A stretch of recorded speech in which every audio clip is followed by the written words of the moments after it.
Bonjour, nous sommes à Lyon, au salon Eurobois. Bienvenue sur le plateau de Batijournal TV. Pour cette dernière rencontre de la journée, nous allons essayer de répondre à une question. Le bois est-il un métier d'avenir ? Travaux forestiers, scierie, menuiserie, ingénierie, construction, charpente. La filière bois regroupe un grand nombre de métiers. Des métiers qui attirent plus ou moins les jeunes, mais dont l'enseignement nécessite une adaptation aux préoccupations d'aujourd'hui. Alors, pour en parler avec nous, je reçois 3 invités. Bénédicte Muller, bonjour. Vous êtes responsable de la formation à l'interprofession régionale FIBRA. Ludovic Villou, bonjour. Vous êtes chargé d'affaires au sein du groupe ESB, École supérieure du bois. Christian Fanguin, bonjour. Bonjour. Vous êtes créateur et dirigeant du Centre Bois PE situé à Égletons en Corrèze. Alors je vais commencer avec vous, Bénédicte Muller. Vous êtes donc chargé des questions de formation à FIBRA. Est-ce que vous pouvez nous expliquer déjà en quelques mots qu'est-ce que FIBRA ? Et ensuite nous expliquer quelles sont vos missions, sur quoi portent vos missions. D'accord. Donc FIBRA, c'est la Fédération Forêt-Bois-Rhône-Alpes, c'est l'interprofession régionale de la filière bois sur la région Rhône-Alpes. Donc nos missions sont, comme toutes les interprofessions, développer la filière, accompagner les entreprises, promouvoir le bois dans la construction, dans le bois énergie et travailler sur les questions d'emploi-formation. Donc moi je suis plus spécifiquement chargée de travailler sur ces questions emploi et formation. Ma mission est d'informer, de promouvoir les métiers auprès des jeunes, auprès des prescripteurs emploi-formation. C'est donc de travailler sur l'image, de promouvoir les formations, formation initiale et formation continue. On est très bien pourvus dans la région.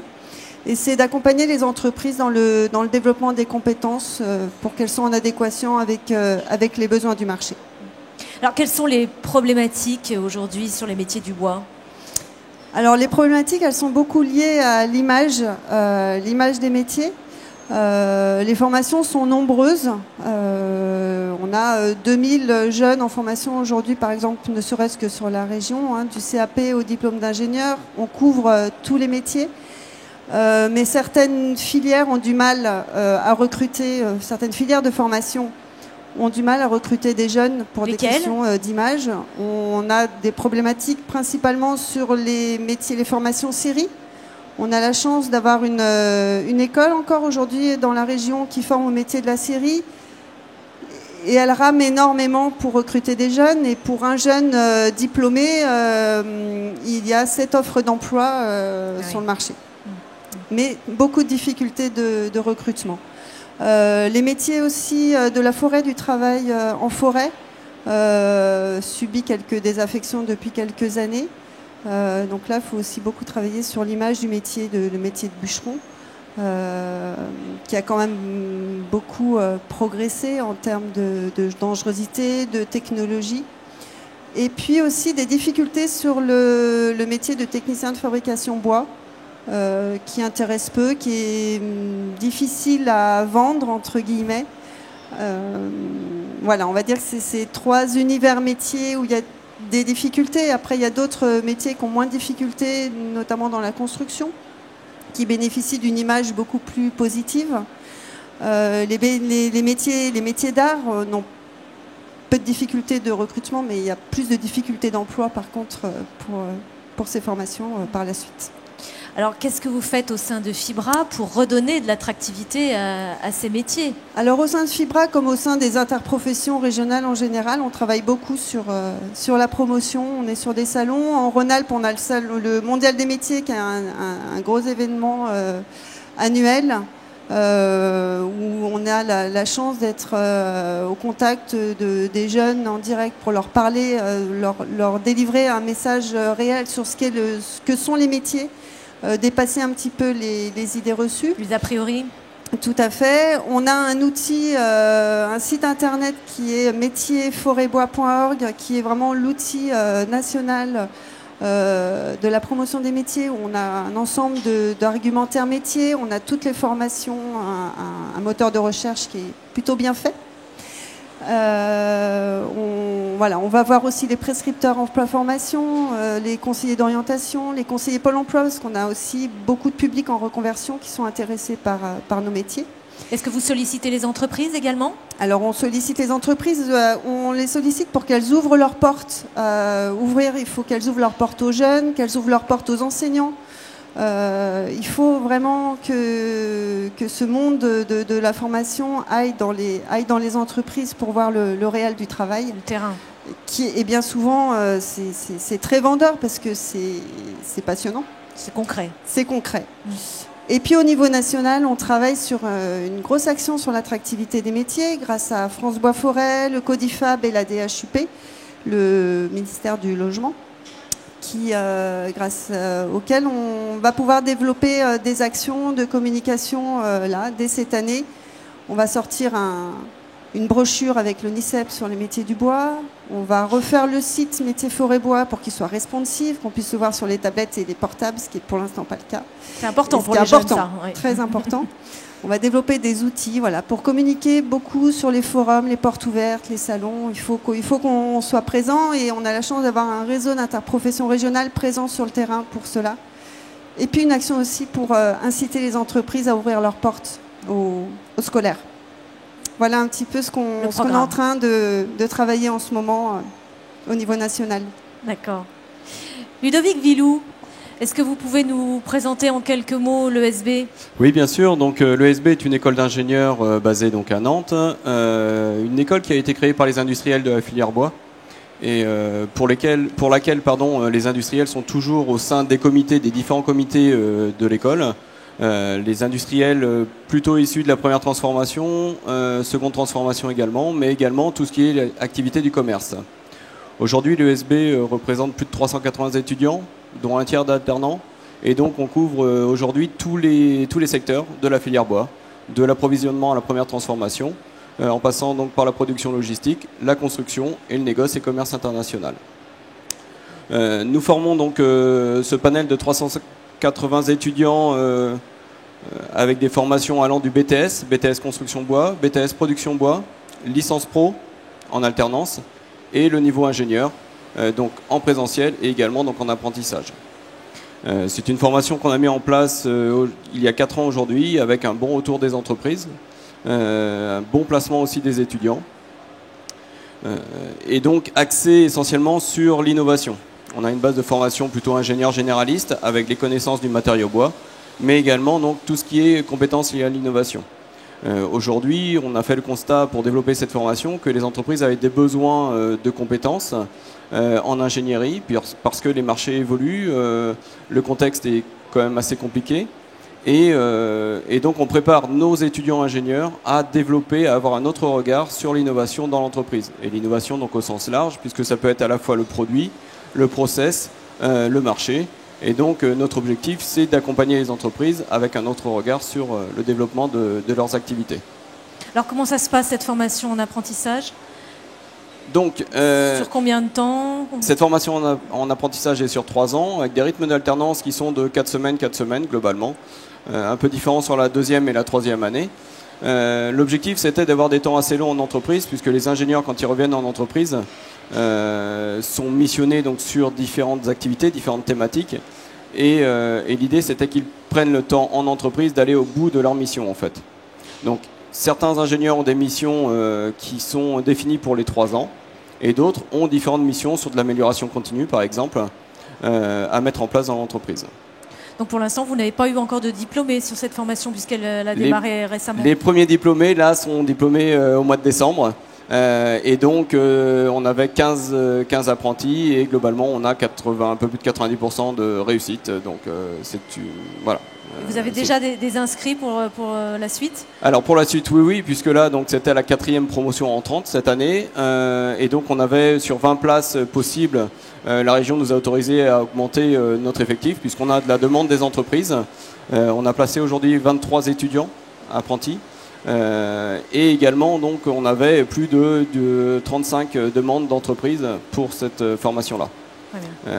Les besoins sont réels des entreprises, quels que soient les secteurs d'activité, puisqu'aujourd'hui on travaille à la fois en construction, et donc l'évolution du marché de la construction fait qu'il y a besoin de compétences en ingénierie. Beaucoup d'entreprises se sont développées de façon traditionnelle, empirique, et aujourd'hui ont besoin de se structurer au niveau de l'encadrement, et donc ont besoin de ces compétences.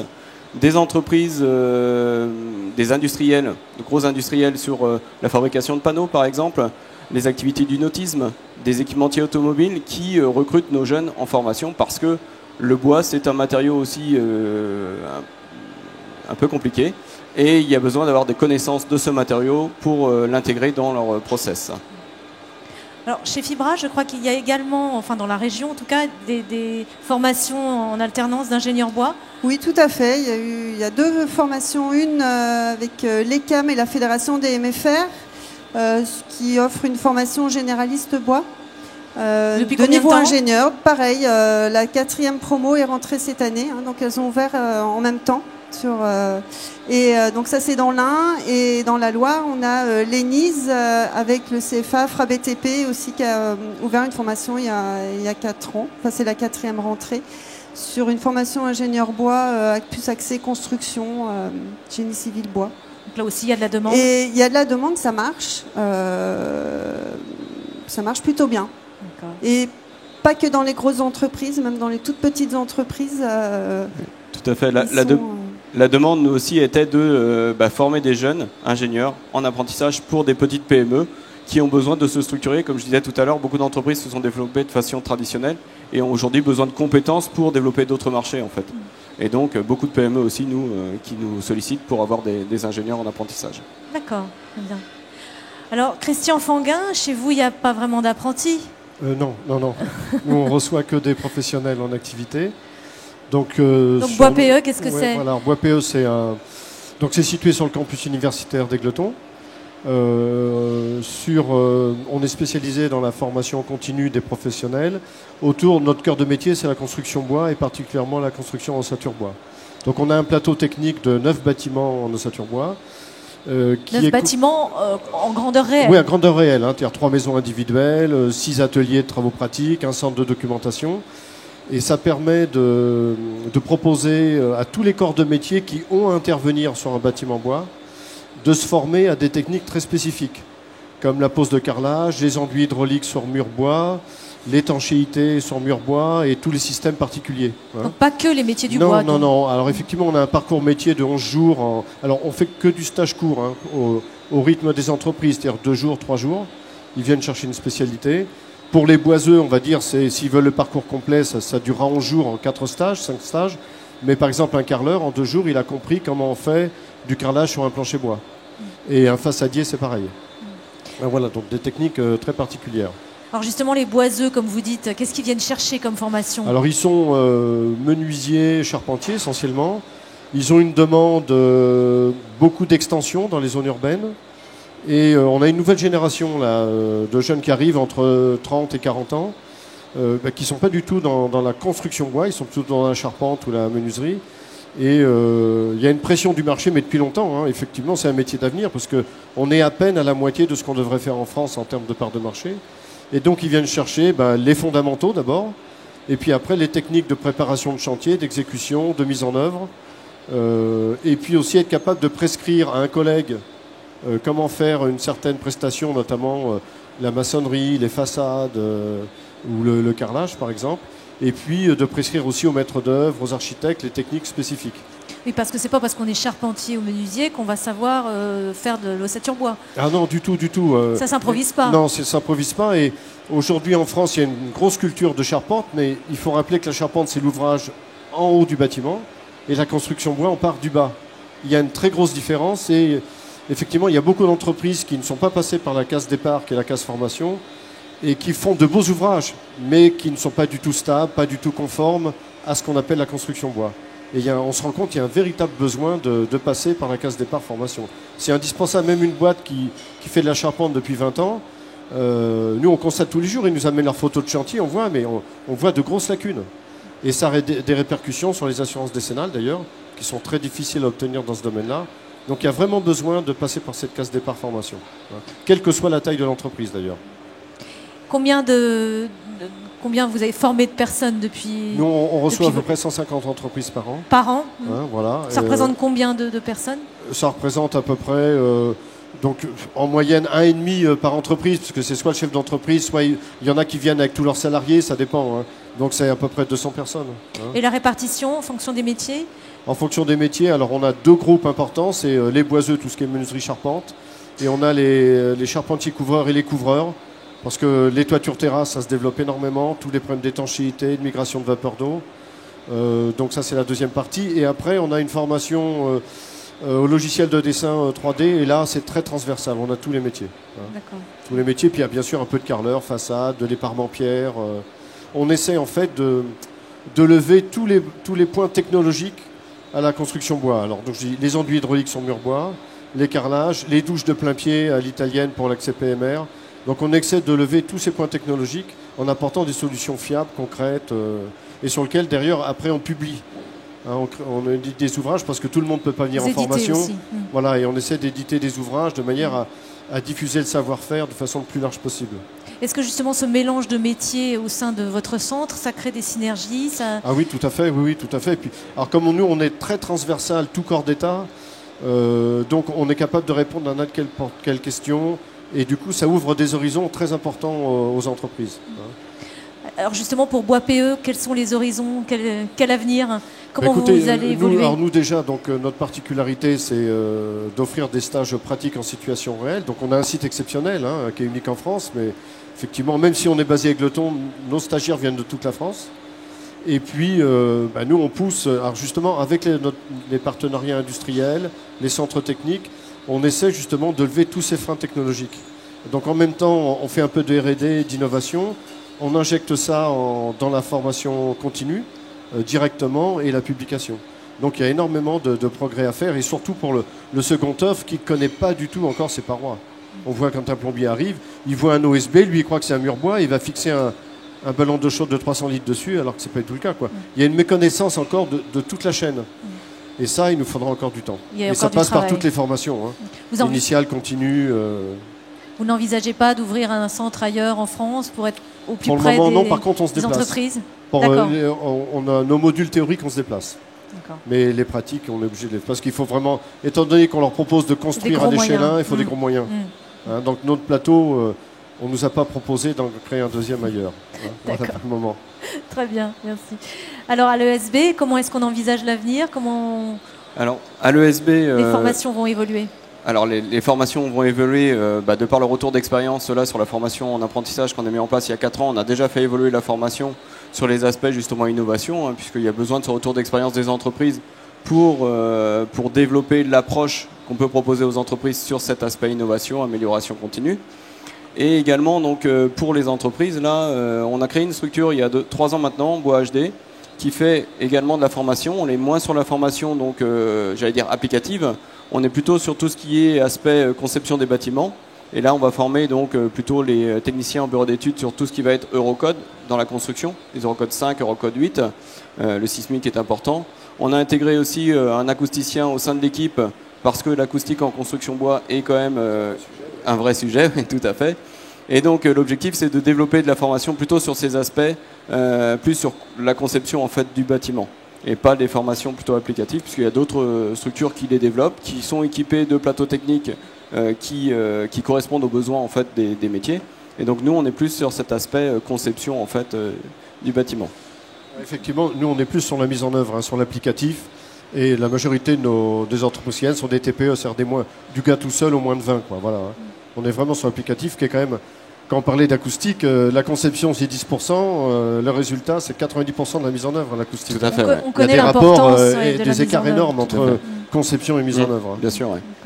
Et donc l'évolution aussi d'accompagner les entreprises sur différents projets, notamment en formation, puisqu'on intervient aussi chez des industriels pour faire des formations sur mesure, sur des process de collage par exemple, de séchage, ou dans d'autres entreprises, chez d'autres industriels, qui ont intégré des opérateurs qui ne connaissent pas forcément le matériau bois, mais qui ont besoin de connaissances du matériau pour comprendre pourquoi on leur demande, suivant le DTU, d'appliquer tel et tel process de fabrication, parce qu'il y a des contraintes du matériau qui font que c'est nécessaire.